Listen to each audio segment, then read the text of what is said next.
Welcome back to Daughter Phantomile. Bilbo! Bilbo! Bilbo! Bibik babu! Kurubibu! Kurubabibu! Bibbuba! Kubutu! Bikupipa! Papi Lele! Yubu papi! Papi!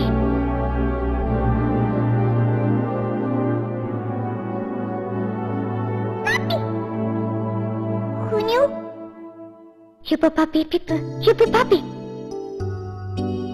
Papi, papi, yubu tepa. Wahyu, yubu, fiadu. Yubu. Kawa? Yupi.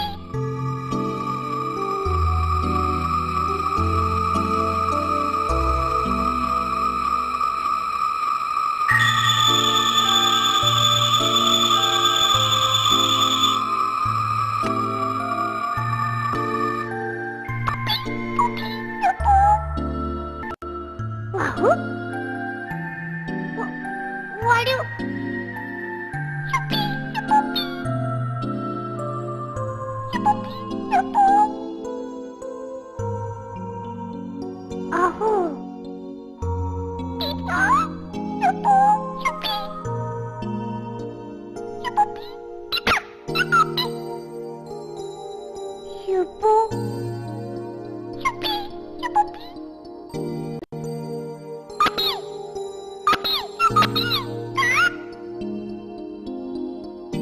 Siapa?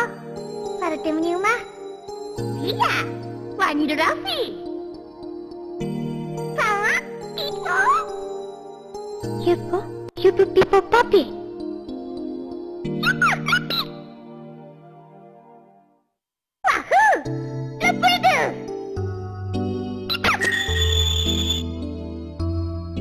Papi, siapa tepat?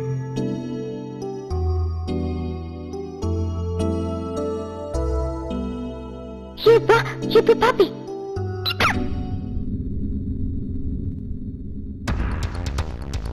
A plot twist! So yes, welcome to the final regular level of the game. This level is all about this giant tower.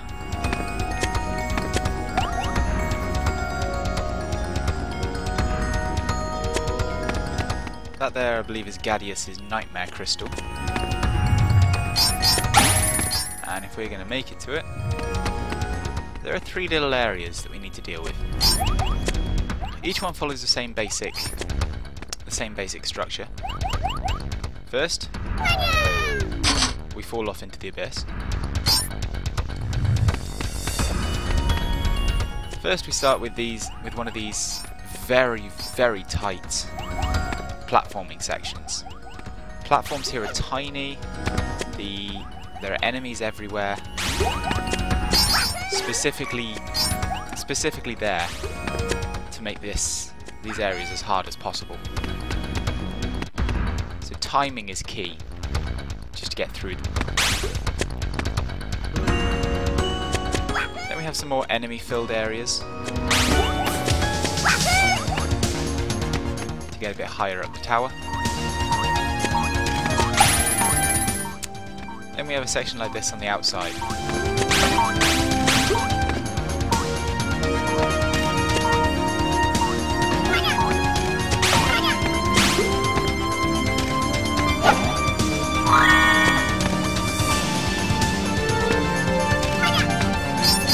These are basically the kind of fare that we've been seeing throughout the game.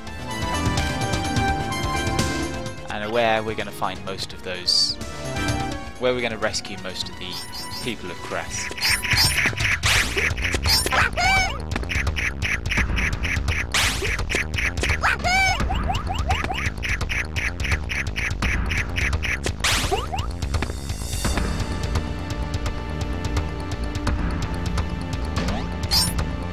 Pretty much all these areas have a giant enemy to get past. And then a switch to hit.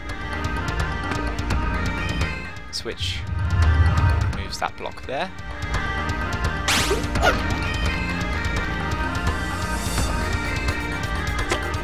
So we can get past it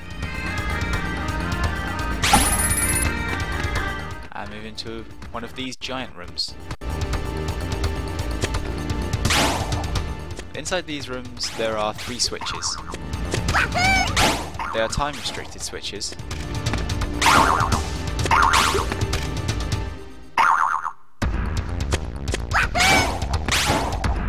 So it's a case of finding the right way of using the enemies you're given in the room to get all the switches activated at the same time. That lifts the pillar, granting us access to the next area. And we get to slide down the sand onto one of these platforms that takes us back to the centre of the tower.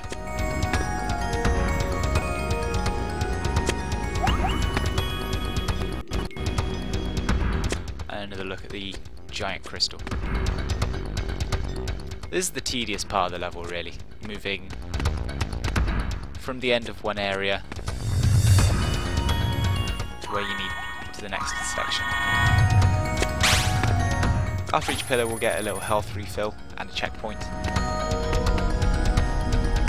So on to the next type platforming section. You can see they don't the moves don't spawn in until we actually touch down on the platforms. So you can't wait them out, they will always spawn behind you.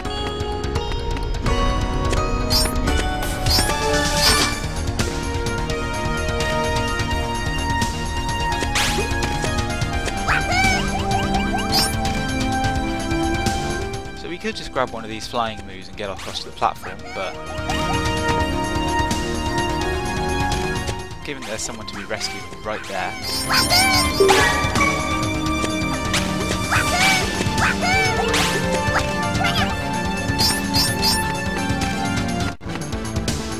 we get the 3-way chain reaction.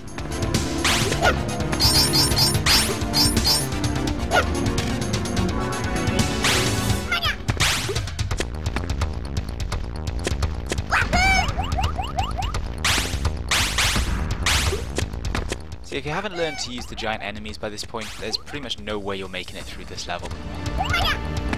Because it stops being a way to find secrets and starts to become a critical part of making it through the level.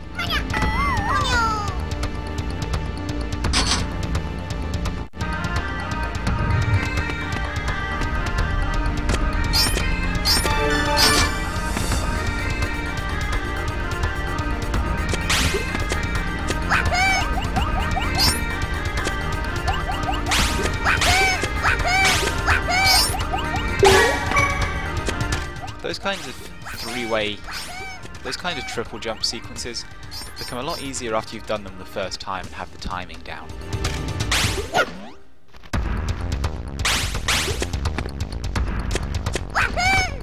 As do those sections. So many of the jumps in this game are about pure timing, which is why even if you die during a section, it becomes a lot easier to get through it the second time, just because you now have the timing down.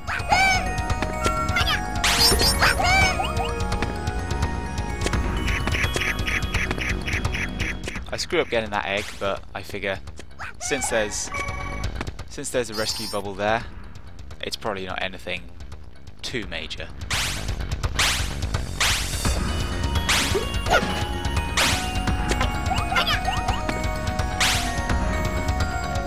The unstoppable march, the armoured move.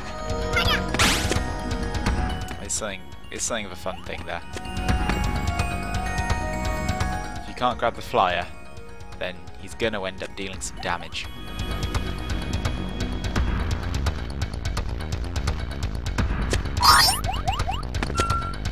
These moving platforms are a constant issue in this level.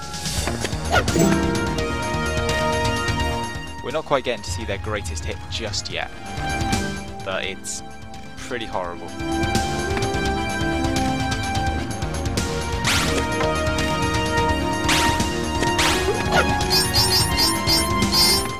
past a giant enemy. I'm not sure, but it does seem like you run faster going down those slopes there.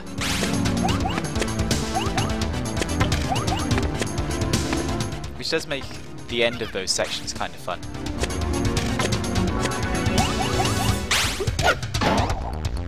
So anyway, here we have a flying moo, a giant moo, and a shield moo. See if you can figure out the answer. And in a big bit of fun, the flying moo, if you throw him at a switch, doesn't respawn until you touch back on the ground.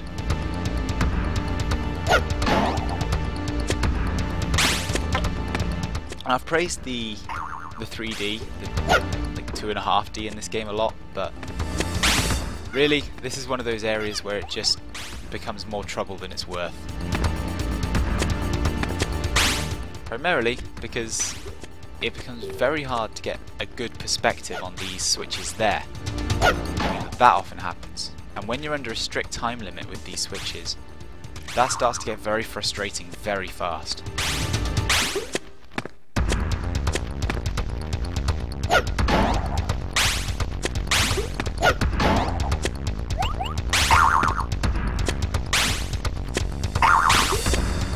But yeah, there's your answer.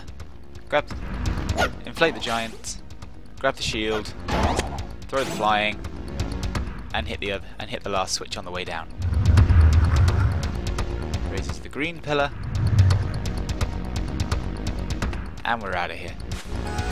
Thankfully, when you get all the switches, all the enemies in the room disappear, so even if one spawns in right on top of you when you have just 1 health remaining, it's not going to kill you. Thankfully.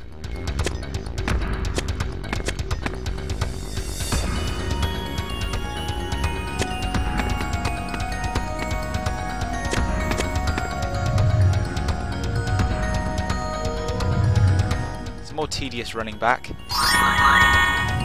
very much needed health refill, and into the final section.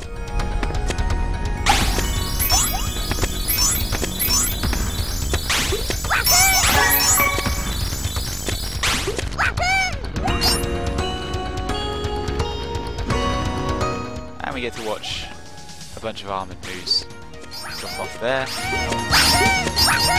For a regular moo, unburdened by his armour, is able to make the giant leap across.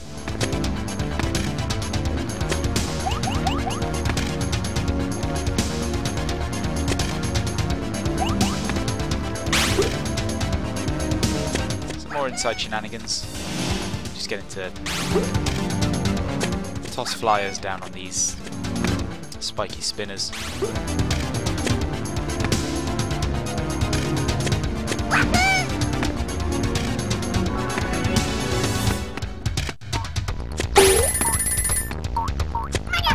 Now more fun with spring enemies.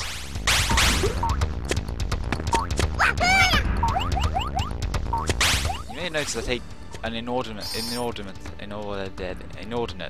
I think is the word. It's totally the word. I take a ridiculous amount of damage from those spring-loaded shield enemies all the time.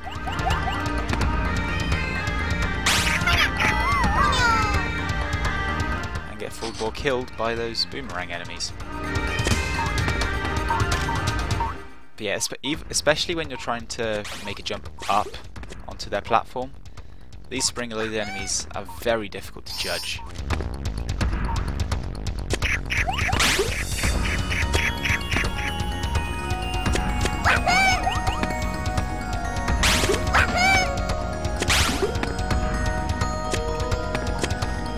So this giant spinner, just a case of grabbing the boomerang guy, getting up here, and just jumping up to the moving platform up here.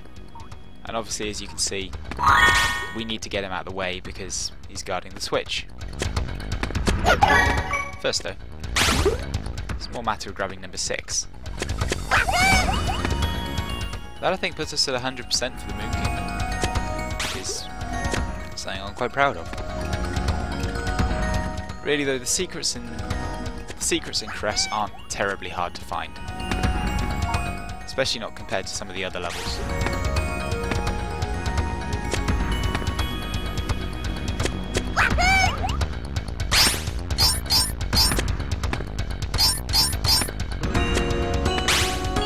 So with the giant spinner out of the way, just in case grabbing the shielded guy, waiting for the camera to get into position, and throwing it at the switch.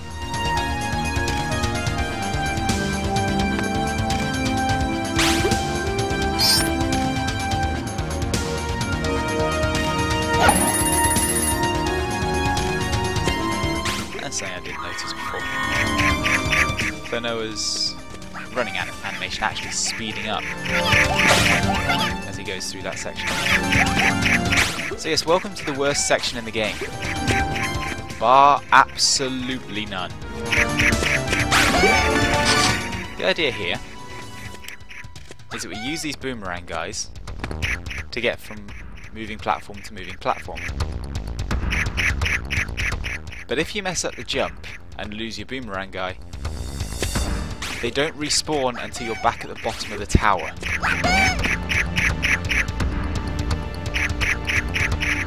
So just think about that for a second.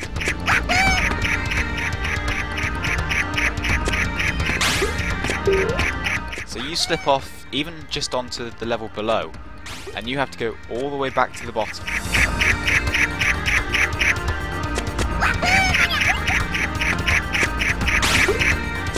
It's just a horrible, insanely frustrating part of the game.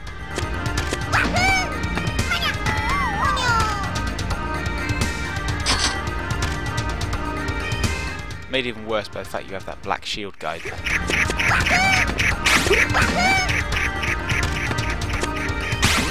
So moving on to skipping out about 5 minutes of me dicking about on this tower.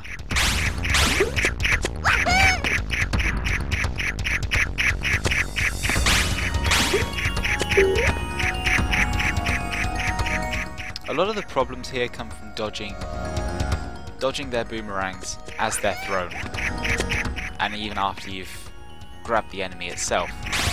So even after you've grabbed him, the boomerangs keep moving.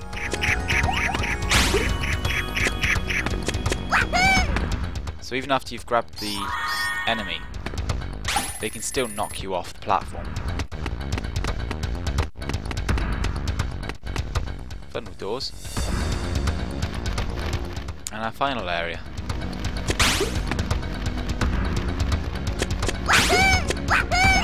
This one is actually probably fair. This one is actually one of the easier ones.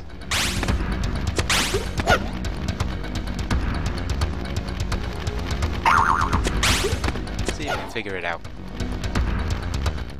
That switch at the bottom there is in the background.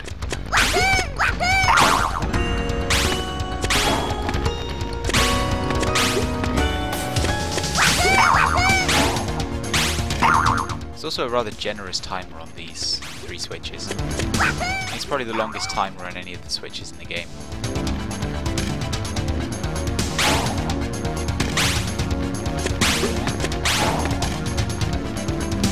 Although you don't need an enemy to hit that background switch. It's close enough that you can hit it with your wind gun.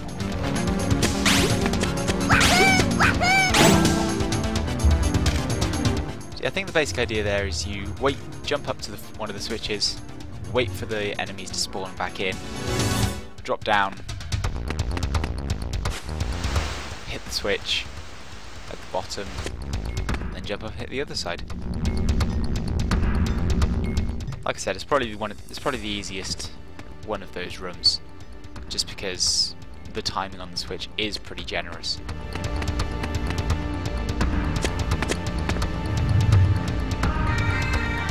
But we've lifted the red, the green, and the black pillars. So now we get to go in the giant door.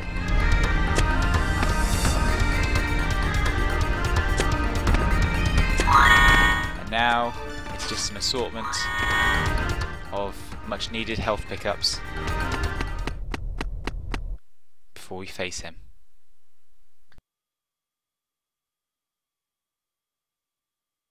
Mas logo mais naver Krista petatelo nat. Duel del zone.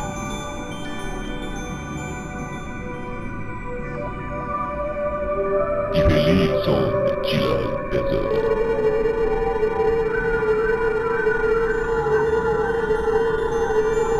Paz Brasil. Paz Comegael. Bornazel Elpulet Nadu.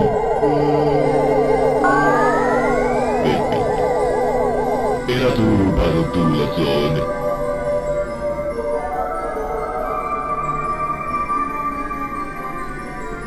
Abaten. Viu tempos vive. Ghadi! Vive tarde demais. Wahoo! Oi. Tira, quero prender. Saber que eu era tudo. Deficiente, não.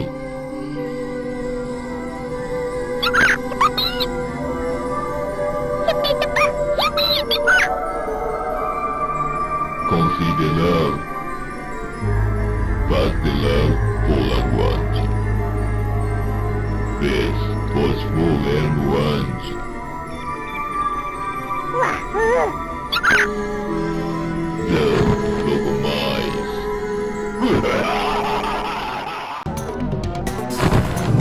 So Ghadius' evil plan is finally revealed, and we enter the final boss fight. The key to this is avoiding those little portals there. You jump into one and it takes you to the outside of this big ring here, and that will mean dodging those shockwaves that Ghadius will fire on the outside.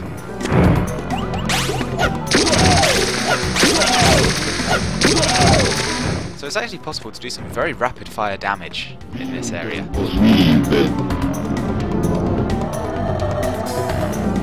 the first stage you can grab the enemies as they're falling there and just toss them into the background, and 90% of the time they're going to hit Ghadius. After a few hits, he changes it up a bit. And you'll notice along with the enemies, he's got those... he has the portals to the outside of the ring flying around as well. So they become a lot harder to dodge in this second section. The key to this phase is patience. Don't take risks, just wait until the enemies are within easy reach.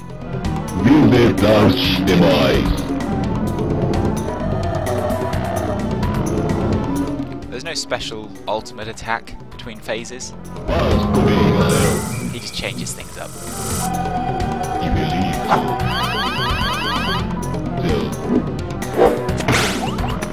So now we have this triangle of power.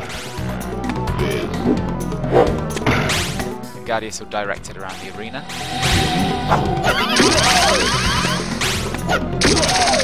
And a shot with our wind gun will disintegrate it. And that is over.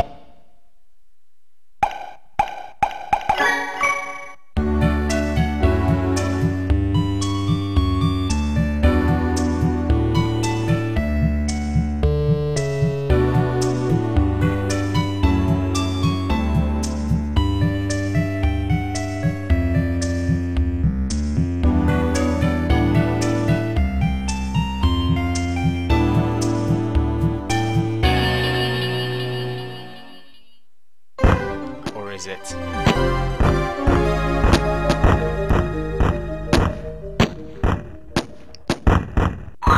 I'll see you next time.